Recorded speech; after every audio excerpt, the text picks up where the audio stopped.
nuko tuje kandi nako tugaruke na za modoka z'imiturika, tugaruke na za modoka z'abakimaze, tugaruke na za modoka z'abajejetafaranga.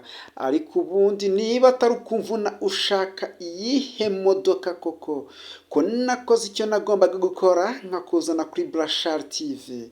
Ariko ni wowe wakoze iby'agaciro, wowe wakoze subscribe, ugakora share, ugakora comment, kugira ngo imodoka nzajya nteka ku isoko zose uzajya uzibona. Aka ni ka kazi k'umuturika dufite muri uyu mwaka, barakwereka imodoka nyinshi zitandukanye. Dore imodoka, dore imodoka, dore utumodoka, imodoka nyinshi zitandukanye ku mafaranga make cyane. Dore ko guhera ku mafaranga miliyoni imwe y'amanyarwanda kuri Brashari TV ubasha kwegukana imodoka izahora mu ntekerezo zawe, imodoka y'umuturika, imodoka y'agatangaza bayita Hilux, Toyota Hilux Emmanuel Injection. Izi ni za modoka zipakira imizigo, za modoka nziza cyane ku mafaranga make cyane, ku mafaranga miliyoni zirindwi urabasha kwegukana iyo Hilux. Reba neza, ntuze kuwacikwa, ntuze kuwamvuna, ntuze kuwamvangavanga. Mfite imodoka nyinshi cyane ahantu uherereye hose. Rero wumva utuje aka kanya, niba wamaze kujya kuri Brashari TV, wumva utuje kandi wumve yuko igisubizo cyawe cyabonetse. Brashari TV ni igisubizo kuri wowe ndetse n'igisubizo ku muryango wawe. Nta muntu wageze kuri Brashari TV ngo yicuze cyangwa ababare. Ikintu ugomba gukora cyihutirwa cyane no gukora subscribe, ugakora share, hepfo tubona ahantu hari akazogera ugakoraho. Icyo gihe byose iyo ubikoze, buri modoka ntereka ku isoko yose uyibonera ku gihe. Nitwe dutunganya misiyo, twatumwemo kuri 98%.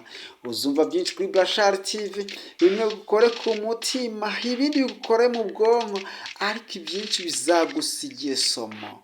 Dufite imodoka nyinshi zitandukanye, imodoka z'agatangaza, imodoka z'akasamutwe. Bakwirukanye ku kazi baramaze, ikitakwishe kiguhindura umunyembaraga. Habura ukwezi kumwe ngo nsinye kontara, intebe nicaragaho bayicajeho undi. Umwana w'umusore wari ufite inzozi zo kuzagira kure kandi heza, mu gahinda kenshi n'umubabaro nzinga ibikapu nderekeza, niko gukora next.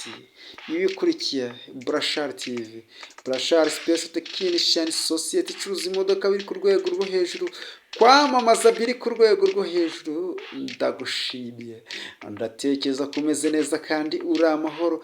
Ndagushimiye wowe ukurikiye Brashari TV, wowe wakoze subscribe, uri inshuti magara. Imana izaguha umugisha, icyo umutima ushaka kizabe nk'uko ushaka. Niba utarashaka, uwo ushaka muzabane neza. Nawe niba ukigera kuri Brashari TV akaba ari ubwa mbere, ikintu ugomba gukora ni ugukora subscribe, ugakora share, ugakora comment, kugira ngo imodoka nzajya ntereka ku isoko zose uzajya uzibona. Aka ni ka kazi k'umuturika dufite muri uyu mwaka. Ntibisanzwe, mikoro ni Brashari, nigena Emmanuel. Uwo ni wenge wiba kwita dukurikiye Brashari TV. Aka kanya ko kubona imodoka zitandukanye. Dore ko guhera ku mafaranga miliyoni imwe, ndagira mare impungenge wa Brashari rwose mu mwaka za subscribe. Ndahuma ndakomeza mbabwira ibyo nagiye kubabwira. Aba Brashari mu mwakoze subscribe, mugakora share, mugakora comment, mugakubita ahantu hari akazogera naho mugakoraho. Mbese buri modoka ntereka ku isoko zose mukabuzibona ku gihe. Ndagira ngo mbamare impungenge ko kuri Brashari TV guhera ku mafaranga miliyoni imwe y'amanyarwanda. Ibaze koko, nta gicucu gitunga miliyoni yawe yakurinda kuzongera kunyagirwa n'imvura za hato na hato. Miliyoni yawe imwe y'amanyarwanda yakurinda kugenda wicwa n'izuba by'akasamutwe. Miliyoni imwe y'amanyarwanda yagukuraho igisuzuguriro. Babandi bagusuzugura ngo urabona hari kusaba umuntu nka Karifiti disi we, njya nkunda kwisubiramo. Ugasanga umuntu nka Karifiti akagira gutya, akakumva, akakureba, akakwitegereza, akaguhera hasi ku kirenge akakugeza hejuru. Yabona rwose utari wa wundi akakwimara ifoto akigendera. none niba ari ikintu kibabaza ni ukuntu akwima lifuti yagira imbere yabona undi muntu umutima wishimiye agahagarara akamushyira nko muri rava nk'iyi ngiyi nk'iyi rava nuvo modeli nk'iyi ngiyi rwose yakasa umutwe lava fo y'uburayi ku mafaranga miliyoni 8,500 urabasha kuba wayegukana. nta handi hantu uzasanga lava fo z'uburayi ku giciro kiri hasi cyane usibye kuri Burashari TV. yarangiza akajya agashyiramo undi muntu, wowe izuba ryakwishe, ivumbi ryakwishe, umunaniro, ariko Burashari TV, wegana Burashari TV.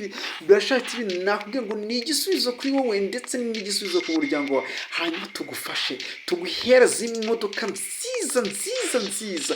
ndashaka ko nta mu Burashari muri uyu mwaka wa 2024 uyu mwaka ko uzashira adafite imodoka.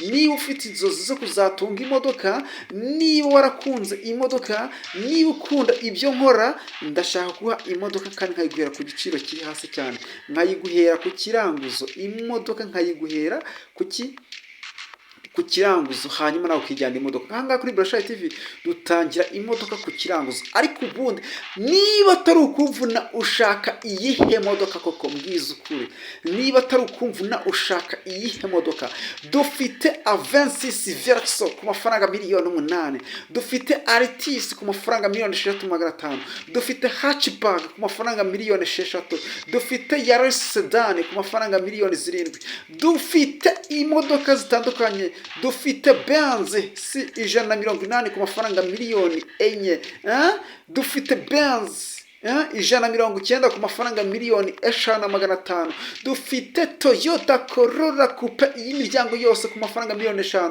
dufite Toyota Corolla Coupe y'umuryango umwe ku mafaranga miliyoni 4,500. waba ushaka manuel, waba ushaka automatique, ahangaha dufite imodoka nyinshi zitandukanye. ikizakuvuna ni kimwe gusa, ni guhitamo imodoka. nicyo kintu kizakuvuna. nubasha kubaza kuri Burashari TV tuzaguhereza imodoka uhitemo, wihitiremo gusa, nta kindi rwose kizakuvuna. ikizakuvuna ni uguhitamo, naho ubundi tuzaguhereza imodoka. tuvuge ngo wenda uburyo bikorwa, niba ushaka nka A26 Verso tuguhereza A26 nk'icumi, kuko buri munsi twakira imodoka 1000 kuri Burashari TV, tukaguhereza A26 10, wowe ugahitamo bitewe n'ubushobozi bwawe, bitewe n'ubushobozi bwawe cyangwa bitewe n'ubwiza imodoka. yego kuri Burashari TV zose ziba ari nziza, ariko ubwiza bw'imodoka n'ubushobozi bwawe nibwo rwose bugutegeka kugura imodoka. tuvuga ushobora gusanga A26 Verso igura amafaranga miliyoni 7, indi miliyoni 8, indi miliyoni 9, ndetse A26 Verso zigeze ku gaciro ka miliyoni 15 byibuze. ariko guhera ku mafaranga miliyoni 7 ubasha kwegukana A26 Verso kuri Burashari TV. hanyuma wowe uburyo bitandukanye dore kuba bimeze rero, ushobora gusanga imodoka yaravuyemo ipine cyangwa ifite udupine dushaje, nyine ifite amapine ariko ifite ipine rishaje ry'inyuma, cyangwa ikeneye amapine. iyo modoka ntago izagura kimwe n'imodoka bisa neza fotokopi yambaye amapine mashyashya. ibaza ubwo ni nk'akadefu nk'ako amapine, cyangwa ugasanga wenda rotoviseur yavuyeho, rotoviseur yonyine pe yavuyeho, indi ugasanga ifite rotoviseur zose. izo modoka ntago zizagura amafaranga angana, ariko ahantu zihuriyeho ni hamwe. zose ziba ari imitamenwa, zose ziba ari imiturika, zose ziba ari nziza, zose ziba ziri ku giciro kiri hasi cyane. niyo mpamvu nkubwira rero kuza kuri Burashari TV cyangwa kugura imodoka kuri Burashari TV ni iby'agaciro kuri wowe ndetse ni iby'agaciro ku muryango wawe. abageze kuri Burashari TV murabizi, abanagurisha imodoka murabizi. abari mu karere ka Gisagara, abari mu karere ka Huye, abari mu karere ka Kamonyi, abari ahantu bita Bugesera, Nyagatare, Gatsibo, Rwamagana, Kirehe, Kayonza, ariko rwose aho hose hari Burashari. Burashari muri Ngororero, mumeze mute bari mu karere ka Ngororero, Nyabihu, ahantu bita Nyabihu, Kwisashwara, Nyamasheke, Rusizi, Rutsiro, aho hose hari Burashari nagiye mpereza imodoka. Karongi, mumeze mute? mwumvise ijwi riraturika, ndabizi neza ko imodoka nabahaye muzifata neza cyangwa mugenda muzangiza pe. Kandi icyiza cyo kugura kuri Bashari TV, iyo uguze imodoka kuri Bashari TV wakenera kuyigurisha ubona amafaranga aruta ayo wayiguze. Musanze mumeze mute? Burera, Gakenke, Rulindo, Gicumbi, ariko hose hari abo Bashari. Nukuri mbivanye ku mutima ndabasuhuje abadiaspora mumeze mute? Uburyo munyandikira kuri WhatsApp muri comment zanyu zibonera ku gihe abari mu mujyi wa Kigali. Mwebwe ababrashari bari mu mujyi wa Kigali mwe duhorana twirirwana kenshi gashoboka, mumeze mute? Ndibaza ko muri amahoro. Ese koko ndabasha se cyangwa ndapaca? Nuza kugura imodoka kuri Bashari TV nzagufasha nk'uwifasha, ngufashe nk'ufasha umuvandimwe we, ngufashe nk'ufasha inshuti ye magara. Iryo ni ryo banga tugendana, hanyuma nguhereze imodoka ku giciro kiri hasi cyane, imodoka izahora mu ntekerezo zawe. Reba imodoka, dore utumodoka, barakwereka imodoka nyinshi zitandukanye. Wayibonye? Utazajya uvuga ngo Bashari TV ngo rakabya, ntago nkabya pe. Iyo ngusezeranyije ikintu ndagikora. Ikintu ugomba gukora aka kanya ni ukubukinga umwanya kuri Bashari TV.